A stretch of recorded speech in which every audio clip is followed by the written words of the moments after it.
And a Fox News alert to begin happening now on Hurricane Sandy. That storm already slamming Cuba. Now we have brand new tracking, which shows where this massive system might be headed next. And it is not good news for those who live in the northeastern United States.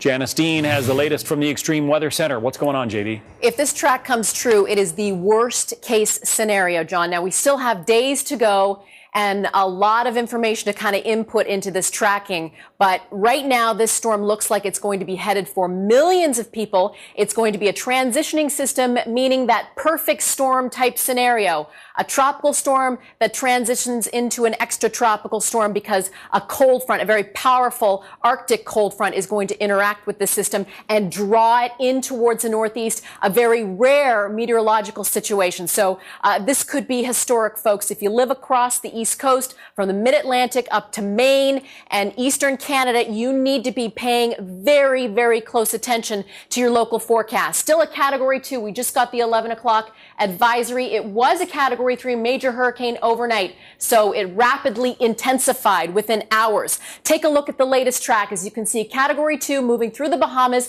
It hugs the coast Friday into Saturday, but look at what happens as we head into early next week. The worst case scenario right now, moving right into millions upon millions of people. And this could cause extensive, catastrophic damage. I'm not just standing here making this stuff up. I want people to really pay attention to this because, again, this could be worst case scenario. At any rate, we're dealing with high seas, rip currents, beach erosion, coastal flooding, certainly storm surge as this storm moves on shore. The exact point or location where it's going to move on shore still not known yet, and the exact strength still not known yet. But we are going to see torrential rain and flooding inland, high winds, 60, 80 miles per hour, significant power outages that could last for weeks for millions of people, and down trees. John, we've still got foliage on the trees, and winds in excess of 60, 70, 80 miles per hour is going to cause extensive damage. I just want to show you one of our reliable forecast models.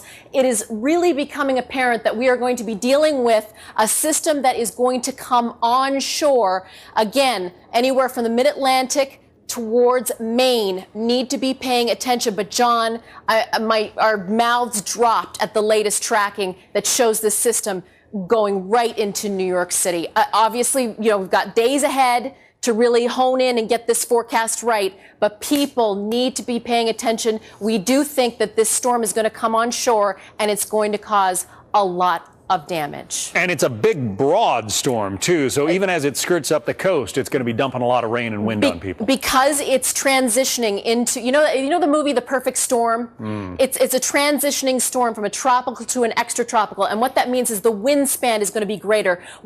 Tropical storm force winds extending 300, 400 miles from the center of this storm. Wow. It's going to be a battering storm affecting one of the largest city in the nation. Wow. Janice Dean, thank you. And I know you'll have more on that throughout the hour. Thank you, Janice. You bet.